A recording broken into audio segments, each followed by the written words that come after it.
और प्रधानमंत्री नरेंद्र मोदी इस वक्त 88वें मन की बात कर रहे हैं। नमस्कार।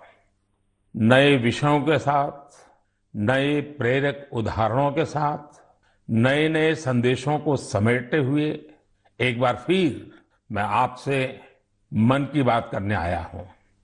जानते हैं, इस बार मुझे सबसे ज्यादा चिट्ठियां और संदेश किस विषय को लेकर मिली है।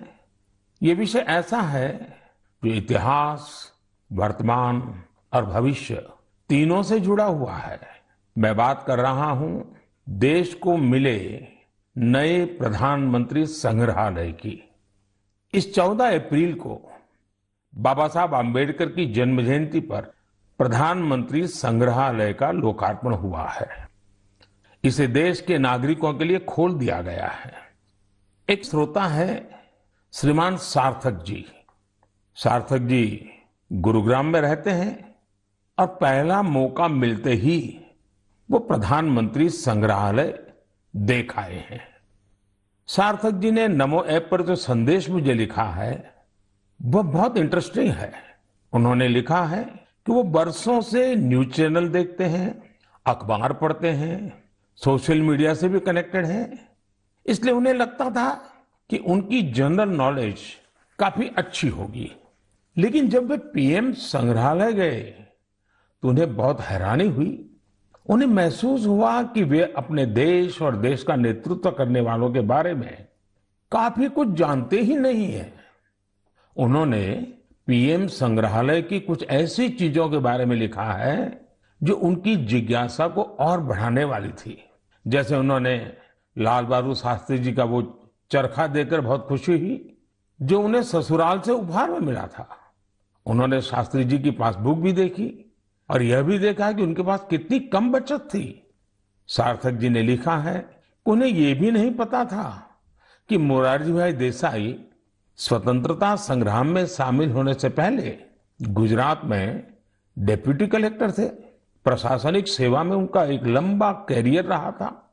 सार्थक जी चौधरी चरण सिंह जी के विषय में वो लिखते हैं कि उन्हें पता ही नहीं था कि जमींदारी उन्मूलन के क्षेत्र में चौधरी चरण सिंह जी का बहुत बड़ा योगदान था।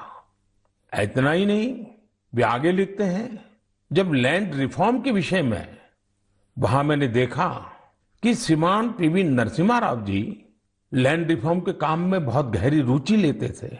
सार्थक जी को भी इस म्यूजियम में आकर ही पता चला कि चंद्रशेखर जी ने 4000 किलोमीटर से अधिक पैदल चलकर ऐतिहासिक भारत यात्रा की थी।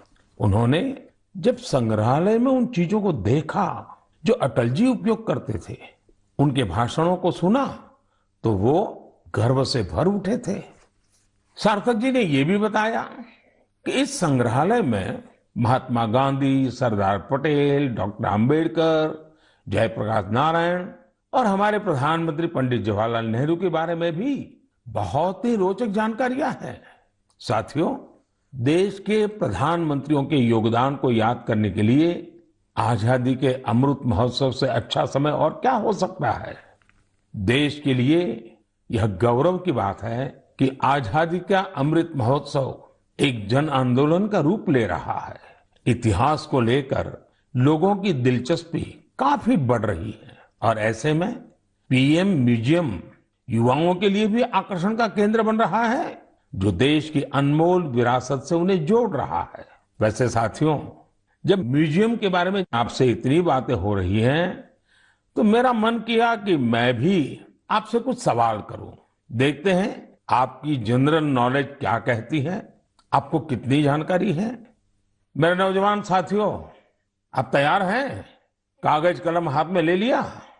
अभी मैं आपसे जो पूछने जा रहा हूं, आप उनके उत्तर नमो ऐप या सोशल मीडिया पर #म्यूजियम क्विज के साथ शेयर कर सकते हैं और जरूर करें। मेरा आपसे आग्रह है कि आप इन सभी सवालों का जवाब जरूर दें। इससे देश भर के लोगों में म्यूजियम को लेकर दिलचस्पी और बढ़ेगी। क्या आप जानते हैं कि देश के किस शहर में एक प्रसिद्ध रेल म्यूजियम है, जहां पिछले 45 वर्षों से लोगों को भारतीय रेल की विरासत देखने का मौका मिल रहा है। मैं आपको एक और क्लू देता हूं। आप यहां Fairy Queen, saloon of Prince of Wales से लेकर फायरलेस स्टीम लोकोमोटिव ये भी देख सकते हैं। क्या आप जानते हैं कि मुंबई में वो कौन सा म्यूजियम है जहां हमें बहुत ही रोचक तरीके से करेंसी का इवोल्यूशन देखने को मिलता है? यहां ईसा पूर्व 6ठी शताब्दी के सिक्के मौजूद हैं, तो दूसरी तरफ ई मनी भी मौजूद है। तीसरा सवाल, विरासत ए खालसा इस म्यूजियम से जुड़ा है। क्या आप जानते हैं ये म्यूजियम पंजाब के किस शहर में मौजूद है? पतंगबाजी में तो आप सबको बहुत आनंद आता ही होगा। अगला सवाल इसी से जुड़ा है। देश का एकमात्र काइट म्यूजियम कहां है? आइए मैं आपको क्लू देता हूं। यहां जो सबसे बड़ी पतंग रखी है उसका आकार 22 गुणा 16 फीट है। कुछ ध्यान आया? नहीं तो यही एक और चीज बताता हूं। यह जिस शहर में है उसका बापू से विशेष नाता रहा है। बचपन में डाक टिकटों के संग्रह का शौक किसे नहीं होता, लेकिन क्या आपको पता है कि भारत में डाक टिकट से जुड़ा नेशनल म्यूजियम कहाँ है? मैं आपसे एक और सवाल करता हूं। गुलशन महल नाम की इमारत में कौन सा म्यूजियम है? आपके लिए क्लू ये है कि इस म्यूजियम में आप फिल्म के डायरेक्टर भी बन सकते हैं, कैमरा एडिटिंग की बारीकियों को भी देख सकते हैं। अच्छा, क्या आप ऐसे किसी म्यूजियम के बारे में जानते हैं जो भारत की टेक्सटाइल से जुड़ी विरासत को सेलिब्रेट करता है? इस म्यूजियम में miniature paintings, Jain manuscripts, sculptures, बहुत कुछ है। ये अपने यूनिक डिस्प्ले के लिए भी जाना जाता है। साथियों, टेक्नोलॉजी के इस दौर में आपके लिए इनके उत्तर खोजना बहुत आसान है। ये प्रश्न मैंने इसलिए पूछे ताकि हमारी नई पीढ़ी में जिज्ञासा बढ़े, वो इनके बारे में और पढ़ें, इन्हें देखने जाएं। अब तो म्यूजियम्स के महत्व की वजह से कई लोग खुद आके आकर म्यूजियम्स के लिए काफी दान भी कर रहे हैं। बहुत से लोग अपने पुराने कलेक्शन को, ऐतिहासिक चीजों को भी म्यूजियम्स को दान कर रहे हैं। आप जब ऐसा करते हैं तो एक तरह से आप एक सांस्कृतिक पूंजी को पूरे समाज के साथ साझा करते हैं। भारत में भी लोग अब इसके लिए आगे आ रहे हैं। मैं ऐसे सभी निजी प्रयासों की भी सराहना करता हूं। आज बदलते हुए समय में और कोविड प्रोटोकॉल्स की वजह से संग्रहालयों में नए तौर तरीके अपनाने पर जोर दिया जा रहा है। म्यूजियम्स में डिजिटाइजेशन पर भी फोकस बढ़ा है। आप सब जानते हैं कि 18 मई को पूरी दुनिया में इंटरनेशनल म्यूजियम डे मनाया जाएगा। इसे देखते हुए अपने युवा साथियों के लिए मेरे पास एक आइडिया है। क्यों ना आने वाली छुट्टियों में आप अपने दोस्तों की मंडली के साथ किसी स्थानीय म्यूजियम को देखने जाएं। आप अपना अनुभव #म्यूजियम मेमोरीज के साथ जरूर साझा करें। आपके ऐसा करने से दूसरों के मन में भी संग्रहालयों को लेकर जिज्ञासा जगेगी। मेरे प्यारे देशवासियों, आप अपने जीवन में बहुत से संकल्प लेते होंगे, उन्हें पूरा करने के लिए परिश्रम भी करते होंगे साथियों। लेकिन हाल ही में मुझे एक ऐसे संकल्प के बारे में पता चला जो वाकई बहुत अलग था, बहुत अनोखा था। इसलिए मैंने सोचा कि इसे मन की बात के श्रोताओं को जरूर शेयर करूं। साथियों, क्या आप सोच सकते हैं कि कोई अपने घर से ये संकल्प लेकर निकले कि वो आज दिन भर पूरा शहर घूमेगा और एक भी पैसे का लेन देन कैश में नहीं करेगा, नकद में नहीं करेगा। है ना ये दिलचस्प संकल्प? दिल्ली की 2 बेटियां सागरिका और प्रेक्षा ने ऐसे ही कैशलेस डे आउट का एक्सपेरिमेंट किया।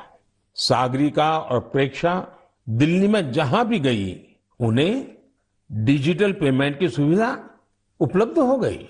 यूपीआई, क्यूआर कोड की वजह से उन्हें कैश निकालने की जरूरत ही नहीं पड़ी।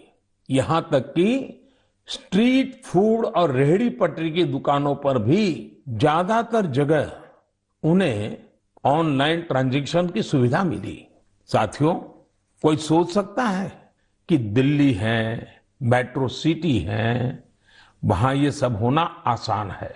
लेकिन अब ऐसा नहीं है कि यूपीआई का ये प्रसार केवल दिल्ली जैसे बड़े शहरों तक ही सीमित है। एक मैसेज मुझे गाजियाबाद से आनंदिता त्रिपाठी का भी मिला है। आनंदिता पिछले सप्ताह अपने पति के साथ नॉर्थ ईस्ट घूमने गई थी। उन्होंने असम से लेकर मेघालय और अरुणाचल प्रदेश के तवांग तक की अपनी यात्रा का अनुभव मुझे बताया। आपको भी ये जानकर सुखद हैरानी होगी कि कई दिन की इस यात्रा में दूर दराज इलाकों में भी उन्हें कैश निकालने की जरूरत ही नहीं पड़ी। जिन जगहों पर कुछ साल पहले तक इंटरनेट की अच्छी सुविधा भी नहीं थी, वहां भी अब यूपीआई से पेमेंट की सुविधा मौजूद है। सागरिका, प्रेक्षा और आनंदिता के अनुभवों को देखते हुए मैं आपसे भी आग्रह करूंगा कि कैशलेस डे आउट का एक्सपेरिमेंट करके देखें। जरूर करें। साथियों, पिछले कुछ सालों में भीम यूपीआई तेजी से हमारी इकोनॉमी और आदतों का हिस्सा बन गया है। अब तो छोटे छोटे शहरों में और ज्यादातर गांवों में भी लोग यूपीआई से ही लेन देन कर रहे हैं। डिजिटल इकोनॉमी से देश में एक कल्चर भी पैदा हो रहा है। गली नुक्कड़ की छोटी छोटी दुकानों में डिजिटल पेमेंट होने से उन्हें ज्यादा से ज्यादा ग्राहकों को सर्विस देना आसान हो गया है। उन्हें अब खुले पैसों की भी दिक्कत नहीं होती। आप भी यूपीआई की सुविधा को रोजमर्रा के जीवन में महसूस करते होंगे। कहीं भी गए, कैश ले जाने का, बैंक जाने का, एटीएम खोजने का झंझट ही खत्म। मोबाइल से ही सारे पेमेंट हो जाते हैं। लेकिन क्या आपने कभी सोचा है कि आपके इन छोटे छोटे ऑनलाइन पेमेंट से देश में कितनी बड़ी डिजिटल इकोनॉमी तैयार हुई है? इस समय हमारे देश में करीब 20,000 करोड़ रुपए के ट्रांजैक्शन हर दिन हो रहे हैं। पिछले मार्च के महीने में तो यूपीआई ट्रांजैक्शन करीब 10 लाख करोड़ रुपए तक पहुंच गया। इससे देश में सुविधा भी बढ़ रही है और ईमानदारी का माहौल भी बन रहा है। अब तो देश में फिनटेक से जुड़े कई नए स्टार्टअप भी आगे बढ़ रहे हैं। मैं चाहूंगा कि अगर आपके पास भी डिजिटल पेमेंट और स्टार्टअप इकोसिस्टम की इस ताकत से जुड़े अनुभव है तो उन्हें साझा करिए। आपके अनुभव दूसरे कई और देशवासियों के लिए प्रेरणा बन सकते हैं। मेरे प्यारे देशवासियों, टेक्नोलॉजी की ताकत कैसे सामान्य लोगों का जीवन बदल रही है, ये हमें हमारे आसपास लगातार नजर आ रहा है। टेक्नोलॉजी ने एक और बड़ा काम किया है। ये काम है दिव्यांग साथियों की असाधारण क्षमताओं का लाभ देश और दुनिया को दिलाना। हमारे दिव्यांग भाई बहन क्या कर सकते हैं, ये हमने टोक्यो पैरालंपिक्स में देखा है। खेलों की तरह ही आर्ट्स, एकेडमिक्स और दूसरे कई क्षेत्रों में दिव्यांग साथी कमाल कर रहे हैं। लेकिन जब इन साथियों को टेक्नोलॉजी की ताकत मिल जाती है तो ये और भी बड़े मुकाम हासिल करके दिखाते हैं। इसलिए देश आजकल लगातार संसाधनों और इंफ्रास्ट्रक्चर को दिव्यांगों के लिए सुलभ बनाने के लिए लगातार प्रयास कर रहा है। देश में ऐसे कई स्टार्टअप्स और संगठन भी हैं जो इस दिशा में प्रेरणादायी काम कर रहे हैं। ऐसी एक संस्था है voice of specially abled people.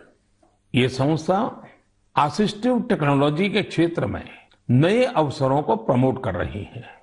जो दिव्यांग कलाकार हैं उनके काम को दुनिया तक पहुंचाने के लिए भी एक इनोवेटिव शुरुआत की गई है। Voice of specially abled people के इन कलाकारों की पेंटिंग्स, इसकी डिजिटल आर्ट गैलरी तैयार की है। दिव्यांग साथी किस तरह असाधारण प्रतिभाओं के धनी होते हैं और उनके पास कितनी असाधारण क्षमताएं होती हैं, ये आर्ट गैलरी इसका एक उदाहरण है। दिव्यांग साथियों के जीवन में कैसी चुनौतियां होती हैं, उनसे निकलकर वो कहां तक पहुंच सकते हैं, ऐसे कई विषयों को इन पेंटिंग्स में आप महसूस कर सकते हैं। आप भी अगर किसी दिव्यांग साथी को जानते हैं, उनकी टैलेंट को जानते हैं, तो डिजिटल टेक्नोलॉजी की मदद से उसे दुनिया के सामने ला सकते हैं। जो दिव्यांग साथी हैं वो भी इस तरह के प्रयासों से जरूर जुड़े। मेरे प्यारे देशवासियों, देश के ज्यादातर हिस्सों में गर्मी बहुत तेजी से बढ़ रही है। बढ़ती हुई ये गर्मी पानी बचाने की हमारी जिम्मेदारी को भी उतना ही बढ़ा देती है। हो सकता है कि आप अभी जहां हो वहां पानी पर्याप्त मात्रा में उपलब्ध हो, लेकिन आपको उन करोड़ों लोगों को भी हमेशा याद रखना है जो जल संकट वाले क्षेत्रों में रहते हैं, जिनके लिए पानी की एक एक बूंद अमृत के समान होती है। साथियों, इस समय आजादी के 75वें साल में आजादी के अमृत महोत्सव में देश जिन संकल्पों को लेकर आगे बढ़ रहा है, उनमें जल संरक्षण भी एक है। अमृत महोत्सव के दौरान देश के हर जिले में 75 अमृत सरोवर बनाए जाएंगे। आप कल्पना कर सकते हैं कि कितना बड़ा अभियान है। वो दिन दूर नहीं जब आपके अपने शहर में 75 अमृत सरोवर होंगे। मैं आप सभी से और खासकर युवाओं से चाहूंगा कि वो इस अभियान के बारे में जानें और इसकी जिम्मेदारी भी उठाएं। अगर आपके क्षेत्र में स्वतंत्रता संग्राम से जुड़ा कोई इतिहास है, किसी सेनानी की स्मृति है, तो उसे भी अमृत सरोवर से जोड़ सकते हैं। वैसे मुझे यह जानकर बहुत अच्छा लगा कि अमृत सरोवर का संकल्प लेने के बाद कई स्थलों पर इस पर तेजी से काम शुरू हो चुका है। मुझे यूपी के रामपुर की ग्राम पंचायत पटवाई के बारे में जानकारी मिली है। वहां पर ग्राम सभा की भूमि पर एक तालाब था, लेकिन वो गंदगी और कूड़े के ढेर से भरा हुआ था। पिछले कुछ हफ्तों में बहुत मेहनत करके स्थानीय लोगों की मदद से, स्थानीय स्कूली बच्चों की मदद से उस गंदे तालाब का कायाकल्प हो गया है। अब उस सरोवर के किनारे रिटेनिंग वॉल, चार दीवारी, फूड कोर्ट, फव्वारे और लाइटिंग भी न जाने क्या क्या व्यवस्थाएं की गई हैं। मैं रामपुर की पटवाई ग्राम पंचायत को, गांव के लोगों को, वहां के बच्चों को इस प्रयास के लिए बहुत बहुत बधाई देता हूं। साथियों, पानी की उपलब्धता और पानी की किल्लत ये किसी भी देश की प्रगति और गति को निर्धारित करते हैं। आपने भी गौर किया होगा कि मन की बात में मैं स्वच्छता जैसे विषयों के साथ ही बार बार जल संरक्षण की बात जरूर करता हूं। हमारे तो ग्रंथों में स्पष्ट रूप से कहा गया है, पानीयम परमम लोके जीवानाम जीवनम समृतम, अर्थात संसार में जल ही हर एक जीव के जीवन का आधार है और जल ही सबसे बड़ा संसाधन भी है। इसलिए तो हमारे पूर्वजों ने जल संरक्षण के लिए इतना जोर दिया। वेदों से लेकर पुराणों तक हर जगह पानी बचाने को, तालाब, सरोवर आदि बनवाने को मनुष्य का सामाजिक और आध्यात्मिक कर्तव्य बताया गया है। वाल्मीकि रामायण में जल स्रोतों को जोड़ने पर, जल संरक्षण पर विशेष जोर दिया गया है। इसी तरह इतिहास के स्टूडेंट जानते होंगे, सिंधु, सरस्वती और हड़प्पा सभ्यता के दौरान भी भारत में पानी को लेकर कितनी विकसित इंजीनियरिंग होती थी। प्राचीन काल में कई शहर में जल स्रोतों का आपस में इंटरकनेक्टेड सिस्टम होता था। और ये वो समय था जब जनसंख्या उतनी नहीं थी, प्राकृतिक संसाधनों की किल्लत भी नहीं थी, एक प्रकार से विपुलता थी। फिर भी जल संरक्षण को लेकर तब जागरूकता बहुत ज्यादा थी। लेकिन आज स्थिति इसके उलट है।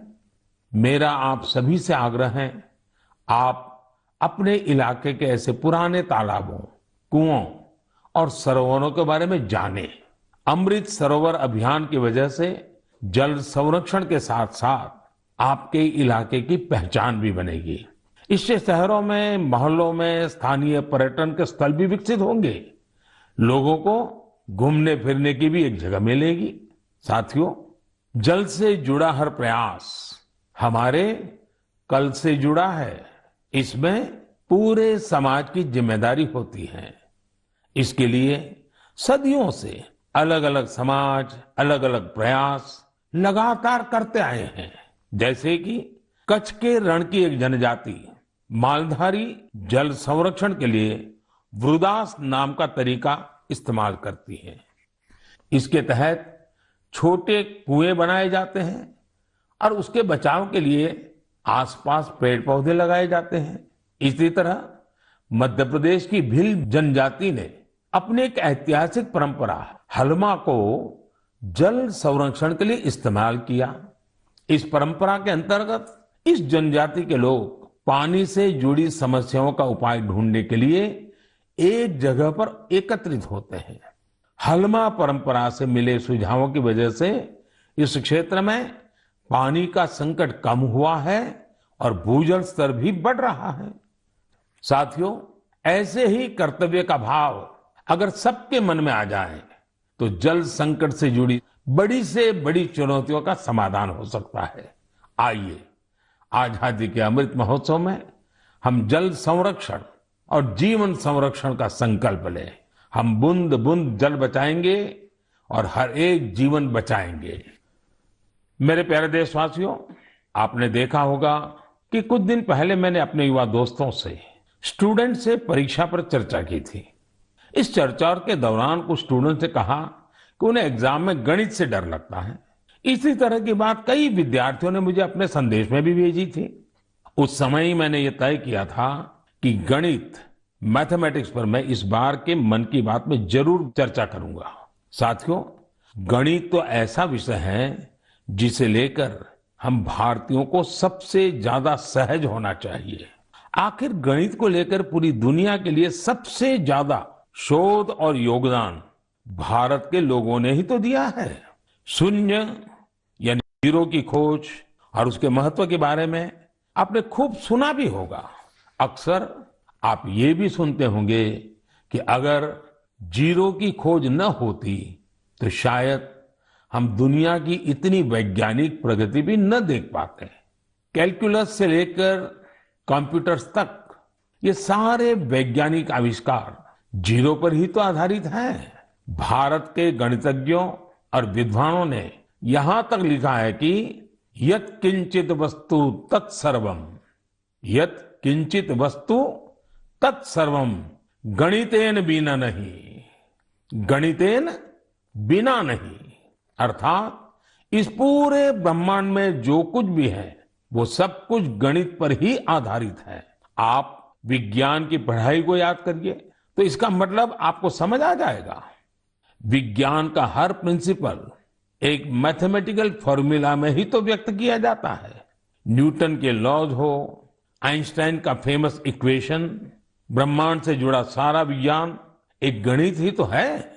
अब तो वैज्ञानिक भी थियरी ऑफ एवरीथिंग की चर्चा करते हैं, यानी एक ऐसा सिंगल फॉर्मूला जिससे ब्रह्मांड की हर चीज को अभिव्यक्त किया जा सके। गणित के सहारे वैज्ञानिक समझ के इतने विस्तार की कल्पना हमारे ऋषियों ने हमेशा से की है। हमने अगर शून्य का आविष्कार किया तो साथ ही अनंत यानी इन्फिनिट को भी एक्सप्रेस किया है। सामान्य बोलचाल में जब हम संख्याओं और नंबर्स की बात करते हैं तो मिलियन, बिलियन और ट्रिलियन तक बोलते और सोचते हैं, लेकिन वेदों में और भारतीय गणित में ये गणना बहुत आगे तक जाती है। हमारे यहाँ एक बहुत पुराना श्लोक प्रचलित है, एकम दशम शतम चैव सहस्त्रम अयुतम तथा लक्ष्यम च न्यूतम चैव कोटि ही अर्बुदम एव च वृंदम खर्वो निखर्व च शंख पद्म च सागर अंत्यम मध्यम परार्ध च 10 वृद्धा यथाक्रमम। इस श्लोक में संख्याओं का ऑर्डर बताया गया है, जैसे कि 1, 10, 100, 1000 और अयूत, लाख, नियूत और कोटि यानी करोड़। इसी तरह यह संख्या जाती है शंख, पद्म और सागर तक। एक सागर का अर्थ होता है कि 10 की पावर 57। यही नहीं, इसके आगे भी ओग और महोग जैसी संख्याएं होती हैं। एक महोग होता है 10 की पावर 62 के बराबर, यानी एक के आगे 62 शून्य, 62 जीरो। हम इतनी बड़ी संख्या की कल्पना भी दिमाग में करते हैं तो मुश्किल होती है, लेकिन भारतीय गणित में इनका प्रयोग हजारों सालों से होता आ रहा है। अभी कुछ दिन पहले मुझसे इंटेल कंपनी के सीईओ मिले थे। उन्होंने मुझे एक पेंटिंग दी थी, उसमें भी वामन अवतार के जरिए गणना या माप की ऐसी ही एक भारतीय पद्धति का चित्रण किया गया था। इंटेल का नाम आया तो कंप्यूटर आपके दिमाग में अपने आप आ गया होगा। कंप्यूटर की भाषा में आपने बाइनरी सिस्टम के बारे में भी सुना होगा, लेकिन क्या आपको पता है कि हमारे देश में आचार्य पिंगला जैसे ऋषि हुए थे जिन्होंने बाइनरी की कल्पना की थी। इसी तरह आर्यभट्ट से लेकर के रामानुजन जैसे गणितज्ञों तक गणित के कितने ही सिद्धांतों पर हमारे यहाँ काम हुआ है। साथियों, हम भारतीयों के लिए गणित कभी मुश्किल विषय नहीं रहा। इसका एक बड़ा कारण हमारी वैदिक गणित भी है। आधुनिक काल में वैदिक गणित का श्रेय जाता है श्री भारती कृष्ण तीर्थ जी महाराज को। उन्होंने कैलकुलेशन के प्राचीन तरीकों को रिवाइव किया और उसे वैदिक गणित नाम दिया। वैदिक गणित की सबसे खास बात यह थी कि इसके जरिए आप कठिन से कठिन गणनाएं पलक झपकते ही मन में ही कर सकते हैं। आजकल तो सोशल मीडिया पर वैदिक गणित सीखने और सिखाने वाले ऐसे कई युवाओं के वीडियोस भी आपने देखे होंगे।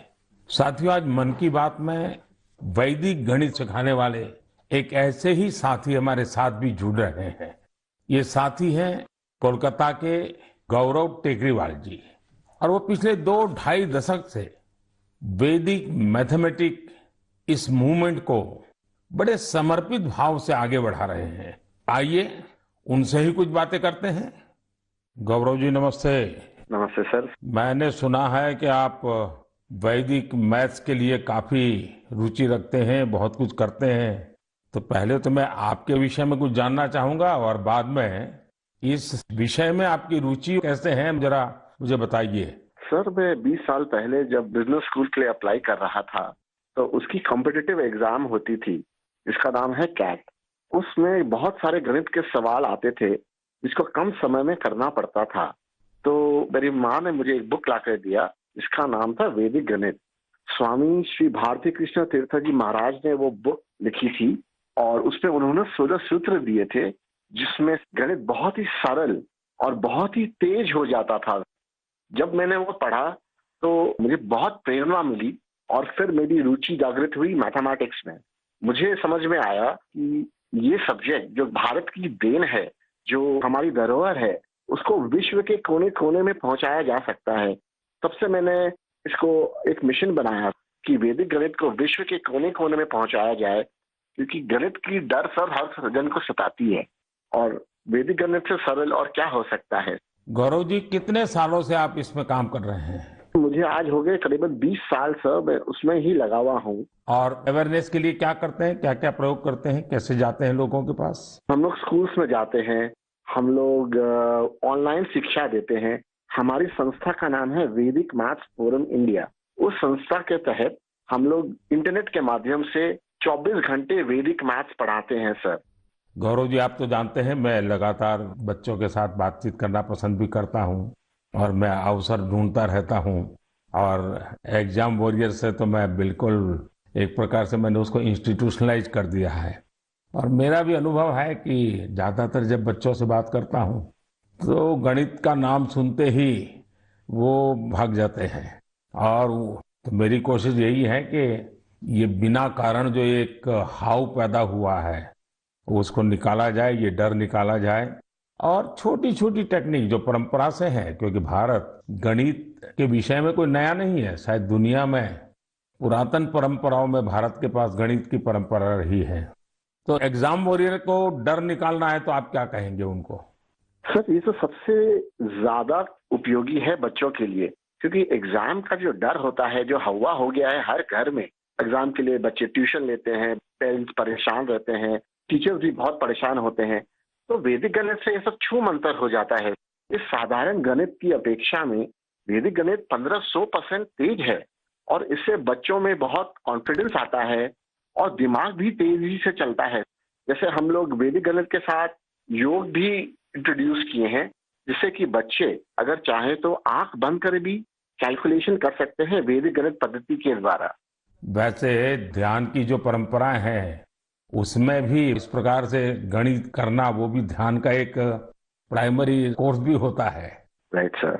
चलिए गौरव जी, बहुत अच्छा लगा मुझे, और आपने मिशन मोड में इस काम को उठाया है और विशेष करके आपकी माताजी ने एक अच्छे गुरु के रूप में आपको ये रास्ते पर ले गई और आज आप लाखों बच्चों को उस रास्ते पर ले जा रहे हैं। मेरी तरफ से आपको बहुत बहुत शुभकामनाएं। शुक्रिया सर, मैं आपका आभार व्यक्त करता हूँ सर कि वैदिक गणित को आपने महत्व दिया और मुझे चुना सर, तो वी आर वेरी थैंकफुल। बहुत बहुत धन्यवाद। नमस्कार। नमस्ते सर। साथियों, गौरव जी ने बड़े अच्छे तरीके से बताया कि वैदिक गणित कैसे गणित को मुश्किल से मजेदार बना सकता है। यही नहीं, वैदिक गणित से आप बड़ी बड़ी साइंटिफिक प्रॉब्लम्स भी सॉल्व कर सकते हैं। मैं चाहूंगा सभी माता पिता अपने बच्चों को वैदिक गणित जरूर सिखाएं। इससे उनका कॉन्फिडेंस तो बढ़ेगा ही, उनके ब्रेन की एनालिटिकल पावर भी बढ़ेगी। और हाँ, गणित को लेकर कुछ बच्चों में जो भी थोड़ा बहुत डर होता है, वो डर भी पूरी तरह समाप्त हो जाएगा। मेरे प्यारे देशवासियों, मन की बात में आज म्यूजियम से लेकर मैथ तक कई ज्ञानवर्धक विषयों पर चर्चा हुई। ये सब विषय आप लोगों के सुझावों से ही मन की बात का हिस्सा बन जाते हैं। मुझे आप इसी तरह आगे भी अपने सुझाव नमो ऐप और माय गॉव के जरिए भेजते रहिए। आने वाले दिनों में देश में ईद का त्योहार भी आने वाला है। 3 मई को अक्षय तृतीया और भगवान परशुराम की जयंती भी मनाई जाएगी। कुछ दिन बाद ही वैशाख बुद्ध पूर्णिमा का पर्व भी आएगा। ये सभी त्योहार संयम, पवित्रता, दान और सौहार्द के पर्व हैं। आप सभी को इन पर्वों की अग्रिम शुभकामनाएं। इन पर्वों को खूब उल्लास और सौहार्द के साथ मनाइए। इन सब के बीच आपको कोरोना से भी सतर्क रहना है। मास्क लगाना, नियमित अंतराल पर हाथ धुलते रहना, बचाव के लिए जो भी जरूरी उपाय है आप उनका पालन करते रहें। अगली बार मन की बात में हम फिर मिलेंगे और आपके भेजे गए कुछ और नए विषयों पर चर्चा करेंगे। तब तक के लिए विदा लेते हैं।